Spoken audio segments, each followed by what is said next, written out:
Saying that I was content with my husband, Nick, would be an immense understatement. I had married the love of my life, and even my mother-in-law, who lived with us, was wonderful. Despite Nick's busy schedule as a manager, he always made time for me, and my relationship with my mother-in-law was smooth. One day, while discussing inheritance matters with my mother-in-law, I mentioned that I had received my parents' shares, which amounted to a significant sum. Her reaction was unexpected. She grew silent and questioned why I wanted it so early. I explained it was Nick's wish for me to have it now. This revelation seemed to disturb her, and she suggested I review our prenuptial agreement. Confused, I confronted Nick, who tried to brush off the situation. However, when I pressed him further, his demeanor shifted, and I sensed a hint of panic in his voice. Determined to unravel the truth, I sought an explanation from my mother-in-law. Reluctantly, she confessed that she had discovered documents in Nick's home office outlining a prenup that significantly favored him, contrary to what I had signed. Shocked, I confronted Nick, who promised to show me the prenup the next day. But when he failed to produce it, my suspicions deepened. During his absence on a business trip, I couldn't shake off my suspicions. Driven by a desire for clarity, I decided to search his office discreetly. After days of searching, I finally found our prenuptial agreement hidden away, raising more questions than answers. Rage coursed through me as I pored over the document.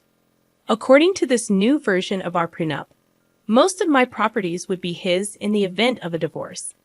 I was utterly incredulous. The prenup I had signed with Nick, the one my lawyer and I had carefully reviewed, was nothing like this. It had outlined fair terms, where we retained rights to our personal properties and shares. Nick had seemed completely fine with it. I couldn't fathom how he had orchestrated this deceit behind my back. I immediately called my lawyer from back then, hoping for a solution. However, he seemed as clueless as I was, leaving me feeling utterly hopeless. Frustration and stress consumed me. Aimlessly pacing around the office, I stumbled upon a necklace in one of the drawers, unmistakably Molly's. A custom design I had gifted her for her birthday. My heart plummeted. Trying not to jump to conclusions, I called her. She explained she was visiting her parents and wouldn't be back for 2 days. I hung up and rushed to her house, my dread escalating as I saw Nick's shoes next to hers at the door. Inside, I confronted Molly, my voice laced with fury, demanding Nick to reveal himself. Both of them stood before me, guilt etched across their faces. They began to apologize, but their insincerity was palpable. My husband and my best friend desperately spun excuses, their lies struggling to find any semblance of believability. I had waited until their feeble attempts to cover up their betrayal ceased. Holding the prenuptial agreement in my trembling hands, I confronted them. I demanded an explanation from Nick, his initial shock quickly transforming into composed denial. He insisted that the document I held was the original one. Refusing to be deceived again, I stood my ground, threatening legal action against him for altering the prenup. Nick scoffed, dismissing my threats, claiming there was no proof of the fabricated version. Realizing I needed legal expertise, I resolved to find a knowledgeable attorney to fight back. My gaze shifted to Molly, who attempted to leave discreetly. I erupted in fury, accusing her of betrayal. In a moment of satisfaction, I slapped Nick hard. But he retaliated, blaming me for his deceitful plans. He asserted he intended to divorce me while preserving my feelings by keeping everything else intact. His manipulative words twisted the truth, making me question my own judgment. The betrayal cut deep. These were two of the people I trusted most, and their collusion left me feeling nauseous. As I processed the shock, Molly's son's cries echoed from another room. Dread consumed me as I confronted Molly, asking if Nick was the baby's father. Neither of them could meet my eyes, confirming my worst fears. A year ago, when Molly announced her pregnancy, I had supported her unconditionally. Nick had been there for her too, seemingly out of kindness. Now the pieces fell into place, revealing a devastating truth. Returning home, uncontrollable tears welled up. I found solace in the embrace of my mother-in-law, who stood by me as I poured out my heart. Sharing the entire ordeal with her, I realized the depth of the betrayal. I contemplated whether delving into the prenup had been worth it. Unearthing this web of deceit had shattered my world, leaving me questioning everything. I find myself utterly lost, unsure of how to proceed or whom to trust. It has become incredibly difficult to place my faith in people. I am immensely thankful for the suggestions and advice many of you have given me. Nick didn't return home for an entire week, and truthfully, it was probably for the best. Both my mother-in-law and I were prepared to kick him out if he did. Every day, I grew more restless, haunted by thoughts of the prenuptial agreement. Taking your advice to heart, I reached out to a lawyer who happened to be Molly's ex and one of the most promising up-and-coming attorneys I knew. He hadn't been available when we drafted the prenup, or I certainly would have chosen him. The lawyer explained the complexities of the situation, suggesting various ways to resolve it. Ultimately, he proposed that convincing Nick to nullify the prenup was the best course of action. However, when I confronted Nick in his office, his response was unexpected. He professed his love for Molly and his desire to provide for their child. I was dumbfounded. If he cared so deeply for them, why did he need my money? My persistence in questioning him only led to threats. He even went as far as to threaten my job, exploiting his connections with my boss, who happened to be his close friend. In that moment, it was as if I didn't recognize him anymore. He had transformed into someone manipulative and cunning. I realized that divorcing him would mean losing most of my property, a prospect that left me feeling trapped.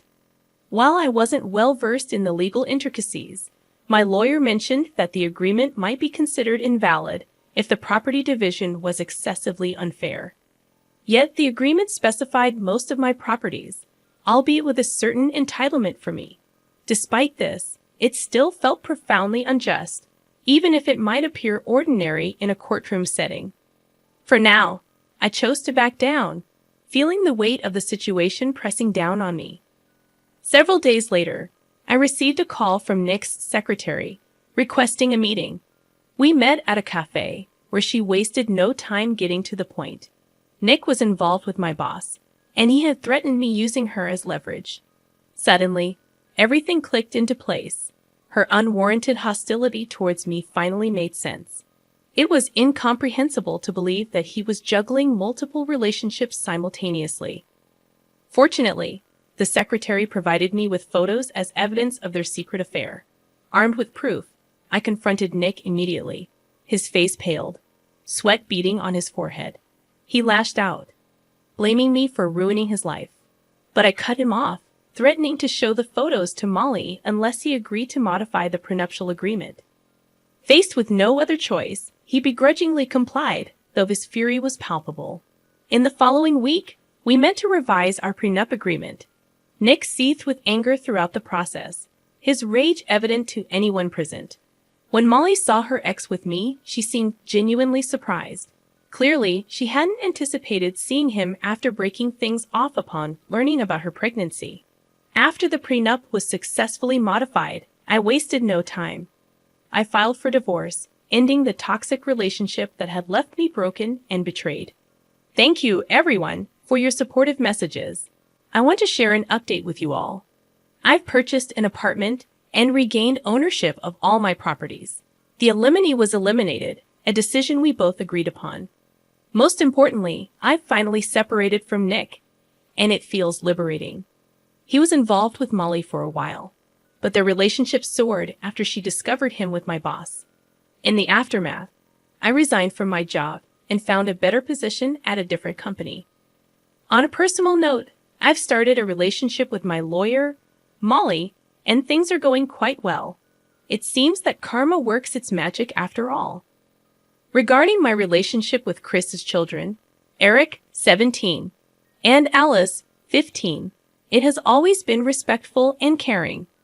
While they refer to me as their mother figure to others, they prefer not to use the title mom when we talk privately or in front of other relatives. I've never insisted on the label, valuing our bond more than a title. However, this became an issue with my mother-in-law. She persistently pressured me, believing I should be called Mom by the kids. Despite my attempts to explain the distinction between being a mother figure and the title itself, she continued to push the matter aggressively. In a recent confrontation, my husband stood up for me, asserting that his mother's behavior amounted to harassment. I supported him and asked her to respect the children's choice in how they address me. Unfortunately, this stance led to criticism from other family members, friends, and even some acquaintances who believe we should comply with my mother-in-law's wishes to maintain family harmony. Am I in the wrong for not insisting that my stepchildren call me Mom, and for not agreeing with my mother-in-law's demands? I can't believe your mother-in-law is suggesting that you should force your stepchildren into a specific parental relationship dynamic. It's almost laughable how she thinks you should have adopted them immediately after marriage and changed their last names to yours. The sarcasm aside, your approach is truly commendable. The way your stepchildren address you doesn't diminish the wonderful relationship you've built with them. I wonder if your mother-in-law's reaction stems from a fear that your lack of insistence on the title means you aren't attached to the kids. However, it's crucial to understand that the children's opinions matter most. If they want to call you Mom, eventually they will, and if not, that's perfectly fine. By not pressuring them while offering unconditional love, you're doing the best thing for your relationship. You aren't their biological mother, so pushing them to address you a certain way isn't your place. The kids should have the freedom to express their preferences within the boundaries set by you and their father. If they choose to call you Mom, it should be their decision. If they prefer using your first name, that should be respected too. Frankly, it's quite odd for your mother-in-law to get so worked up about this, especially after a decade into the marriage. I wonder if there might be something else going on with her health or emotions. Regardless, you're definitely not in the wrong here. I'm 26 years old, and I'm pregnant with my first child. My husband, Harry, and I are thrilled about it. We recently announced our pregnancy during a family party. Most people were excited for us, except for my sister-in-law, Jonah. She's 34 years old and happens to be best friends with my husband's ex-wife, Elisa. Elisa and Harry had a short-lived marriage in their early 20s, and it ended due to her infidelity. I met Harry almost 3 years after his divorce, and we hit it off instantly. We're now happily married and expecting our first child. However, Jonah believes that I somehow stole her brother away from Elisa, and that Harry still has feelings for his ex. Jonah frequently brings up Elisa in conversations with me, usually when Harry isn't around. While it was initially a minor annoyance, her comments escalated after I announced my pregnancy. She started suggesting that I should name our baby Elisa if it's a girl, which really bothered me. One evening, at a party celebrating Joanna and Theo's 5th wedding anniversary, she mentioned the Elisa name suggestion again. I lost my patience and publicly revealed something no one else knew. I loudly responded to Jonah, asking her if she wanted me to name my child after her high school sweetheart, Marcus, like she named her own son. Everyone at the party was shocked, including her husband, Theo, who looked stunned. I felt bad about hurting him, but I couldn't tolerate Joanna anymore. Harry and I left the party immediately without waiting to see the aftermath. I felt awful afterward, especially when Harry supported me, as he felt I did the right thing. However, his mother called and criticized me for my outburst, saying that I should apologize to Jonah and claim it was a joke. I was already upset with Jonah's comments, and Harry's mother's call made things worse. I declined to apologize and told her to pay attention to what her daughter says to others instead. She also called Harry, and they argued about the situation. She insisted she wouldn't see Harry unless we apologized to Joanna and Theo. Harry is firm about not apologizing, and I feel terrible because I know how much he values his family, and now they're not speaking to him because of what I said. I might have overreacted a little, and maybe I should just apologize and get this over with before it goes any further. What if Theo leaves Jonah? Did I ruin their marriage? Should I apologize, or am I right here? I really don't know what I'm supposed to do. I don't want to see Harry upset, but I also don't think Joanna deserves my apology. Am I the a-hole here? They're getting a divorce now.